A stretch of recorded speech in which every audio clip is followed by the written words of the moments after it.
আসসালামু আলাইকুম সম্মানিত সাংবাদিক ভাই, আপনাকে শুভেচ্ছা অভিনন্দন। আমাকে হামলা করার কিছু তথ্য আমি বলতেছি।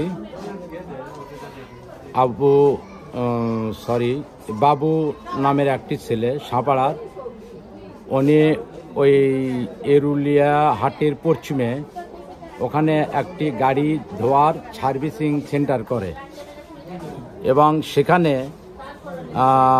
প্রায় 2 বছর 3-4 হলে ওটা করেও, কিন্তু ওটা করাতে ওনার পানি নিষ্কাশনের কোনো জায়গা নেই। ওখানে ওই জায়গাটা ভরাট হয়ে জনগণের জমিতে পানিগুলি যায় এবং এটা অনেক দিন ধরে কথা বলার পরেও তাই মানে ওটা ধোয়া বন্ধ করে না। কোনো সময় বলে যে করব না, আবার লোকদের চালু করে। সেই মেন কথা হচ্ছে সন্ত্রাসী মতো কায়দা করে।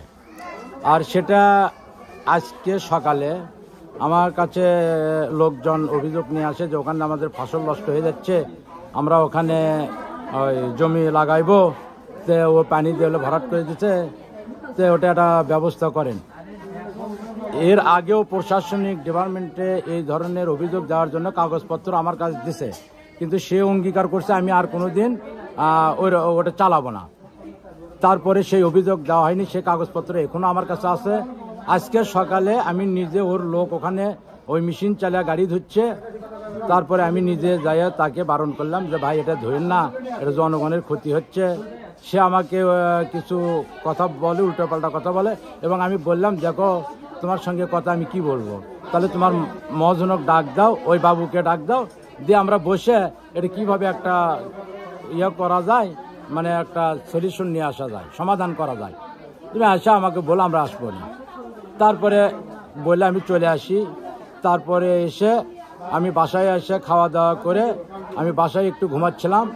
প্রতিমধ্যেই ওই বাবু বাহিনীর 25-30 জন ছেলেপেলে এসে আমার বাসায় থেকে ডেকে বের করে আমার বাসাতেই আমাকে মারধর করে এবং সেখানে আমার বাসার মধ্যে ঢুকে লুটতারাজ করে এবং আমার বইয়ের গহনা, আমার বউ যখন আমাকে আগাতে আসে তখন আমার বইয়ের এবং আমার মেয়ের চেন ছিনতাই করে নিয়ে যায় এবং মোটা চেন সেগুলি ছিঁড়ে নিয়ে চলে যায়। এখানে দলীয় কোনো দলীয় এখানে নাই, প্রভাব নাই, বা এখানে দলীয় কোনো মানে সংশ্লিষ্টতা নাই। এই ঘটনার সাথে দলীয় কোনো